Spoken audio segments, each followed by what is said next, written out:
നമസ്കാരം. പഞ്ചശക്തി tarot spiritual വേൾഡിലേക്ക് എല്ലാവർക്കും സ്വാഗതം. ഇന്ന് നിങ്ങളുടെ റിലേഷൻഷിപ്പിൽ എന്താണ് സംഭവിക്കുന്നത് എന്ന് നോക്കാം. നിങ്ങളുടെ കറന്റ് എനർജി നോക്കാം. ഇതൊരു ജനറൽ റീഡിംഗ് ആണ്, ടൈംലെസ് ആണ്. ഏത് നിമിഷം കാണുന്നു അപ്പോൾ മുതൽ നിങ്ങൾക്ക് ഇത് റെസനേറ്റ് ആയി തുടങ്ങുന്നതാണ്. നല്ലൊരു റീഡിംഗ് കിട്ടാൻ വേണ്ടി പ്രാർത്ഥിക്കാം. നിങ്ങളുടെ പേഴ്സന്റെ മുഖം നന്നായി മനസ്സിൽ വിചാരിച്ച് എനർജി കൊണ്ടുവരാം. ഓക്കെ,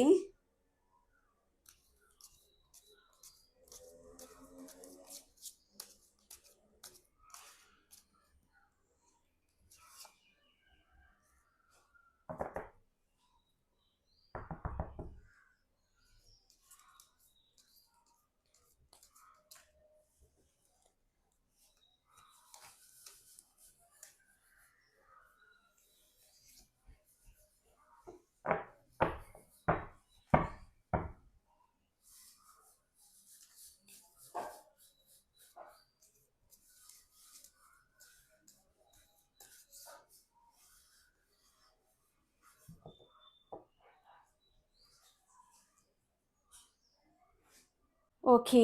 നിങ്ങളുടെ റിലേഷൻഷിപ്പിൽ ഇന്ന് യൂണിവേഴ്സ് തന്നിരിക്കുന്ന സന്ദേശങ്ങൾ ഇതൊക്കെയാണ്. ഫസ്റ്റ് വന്നിരിക്കുന്നത് ജസ്റ്റിസ് കാർഡാണ്. ജസ്റ്റിസ് കാർഡ് പറയുന്നത് നിങ്ങൾക്ക് യൂണിവേഴ്സിൽ നിന്നും ഒരു നീതി ലഭിക്കാൻ പോകുന്നു എന്നതാണ്.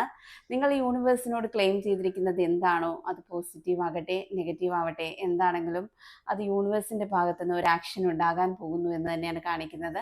നമ്മളുടെ ചിന്തകളിലും പ്രവൃത്തികളിലും ഉള്ള വൈബ്രേഷൻ എപ്പോഴും യൂണിവേഴ്സിൽ എത്തുന്നുണ്ടെന്ന് നമ്മൾ കരുതണം. അതൊരു പോസിറ്റീവ് ആകട്ടെ നെഗറ്റീവ് ആകട്ടെ, എന്നും പ്രാർത്ഥിക്കുമ്പോൾ നമുക്ക് നല്ല കാര്യങ്ങൾ സംഭവിക്കാൻ വേണ്ടി പ്രാർത്ഥിക്കുക. അപ്പോൾ യൂണിവേഴ്സിൻ്റെ ഭാഗത്തു നിന്നുള്ള ആക്ഷൻ നമ്മൾക്ക് അനുകൂലമായിട്ടുള്ളതായിരിക്കും. ഇനി നിങ്ങളുടെ തേർഡ് പാർട്ടി, നിങ്ങളുടെ പേഴ്സണെ പറ്റി പറയുകയാണെങ്കിൽ 3 ഓഫ് പെൻറ്റക്കിൾസ് ആണ് വന്നിരിക്കുന്നത്. 3 ഓഫ് പെൻറ്റക്കിൾസ് എന്ന് പറഞ്ഞു കഴിഞ്ഞാൽ നിങ്ങളുടെ പേഴ്സണ് ഒരു സ്ട്രോങ് ആയിട്ടുള്ള സെൽഫ് ഇൻഡിപെൻഡൻ്റ് ആയിട്ടുള്ള ഒരു തേർഡ് പാർട്ടി സിറ്റുവേഷൻ കാണാൻ കഴിയുന്നുണ്ട്. വെറും ഒരു തേർഡ് പാർട്ടി അല്ല, നല്ല സ്ട്രോങ് ആയിട്ടുള്ള തേർഡ് പാർട്ടിയാണ്.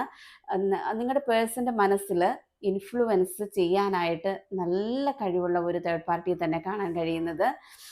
ആ ഒരു പേഴ്സണ് നിങ്ങളുടെ ഒരു റിലേഷനിൽ ഒരു സെപ്പറേഷൻ വരുത്താനായിട്ട് കഴിവുള്ള ഒരു വ്യക്തി തന്നെയാണ്. ഒരു പരിധി വരെയൊക്കെ നിങ്ങൾ പറയുന്ന കാര്യങ്ങൾ നിങ്ങൾ ആ ഒരു തേർഡ് പേഴ്സണിലേക്ക് എത്തിക്കുകയും അവിടെ നിന്ന് കിട്ടുന്ന ഒരു തീരുമാനം അനുസരിച്ചാണ് നിങ്ങളോട് പെരുമാറുകയും ചെയ്യുന്നതെന്നാണ് നമുക്കിവിടെ കാണാൻ കഴിയുന്നത്. സ്ഥിരമായിട്ട് കമ്മ്യൂണിക്കേഷൻ ഉള്ള ഒരു തേർഡ് പാർട്ടി തന്നെയാണ് കാണാൻ കഴിയുന്നത്. എന്ത് കാര്യങ്ങൾ നിങ്ങളുടെ ആവട്ടെ അവരുടെ ലൈഫിൽ നടക്കുന്നതാവട്ടെ, അങ്ങനെ സ്ഥിരമായിട്ട് കമ്മ്യൂണിക്കേറ്റ് ചെയ്യുന്ന ഒരു തേർഡ് പാർട്ടിയാണ്. ആ തേർഡ് പാർട്ടി പറയുന്നതാണ് ഒരു പരിധി വരെയൊക്കെ നിങ്ങളുടെ പേഴ്സൺ അനുസരിക്കുന്നത് എന്നാണ് നമുക്ക് കാണാൻ പറ്റുന്നത്. പിന്നെ നിങ്ങളുടെ പേഴ്സണ് നിങ്ങളോട് ഒരു ഫിസിക്കൽ അട്രാക്ഷൻ്റെ പുറത്ത് തുടങ്ങിയ ഒരു ബന്ധമാണ് നമുക്ക് കാണാൻ കഴിയുന്നത്. ദ ലവേഴ്സ് കാർഡാണ്. നിങ്ങളുടെ ചിലപ്പോൾ ഒരു ഫിസിക്കൽ അട്രാക്ഷൻ്റെ പുറത്ത് തുടങ്ങിയ ഒരു റിലേഷൻ ആയിരിക്കാം. ആ ഒരു റിലേഷൻ ചിലപ്പോൾ പല കാര്യങ്ങൾ കൊണ്ട് നിങ്ങളുടെ ആ സമയത്തുണ്ടായിരുന്ന ദേഷ്യമോ വാക്കുതർക്കമോ ഒക്കെ കൊണ്ട് സെപ്പറേഷൻ പീരീഡിൽ വന്നതായിരിക്കാം. നിങ്ങളുടെ മനസ്സിൽ പല സമയത്തും തോന്നുന്നുണ്ടായിരിക്കാം, ഇത് ഈ പേഴ്സൺ എന്നോട് ശരിക്കും സ്നേഹമുണ്ടോ അതോ വെറുതെ അഭിനയമാണോ എന്ന് നിങ്ങളുടെ മനസ്സിൽ പലപ്പോഴും വന്നു പോകുന്ന ഒരു ചിന്തയായിരുന്നിരിക്കാം. അപ്പോൾ ആ ഒരു തേർഡ് പാർട്ടിയുടെ ഒരു ഇൻഫ്ലുവൻസ് ഉള്ള ഒരു റിലേഷൻ തന്നെയാണിത്. നിങ്ങൾ യൂണിവേഴ്സിലേക്ക് നല്ല കാര്യങ്ങൾ സംഭവിക്കാൻ വേണ്ടി പ്രാർത്ഥിക്കുക. യൂണിവേഴ്സിൻ്റെ അനുഗ്രഹം എപ്പോഴും നിങ്ങളുടെ കൂടെ ഉണ്ടാവട്ടെ എന്ന് പ്രാർത്ഥിക്കുന്നു. Thank you.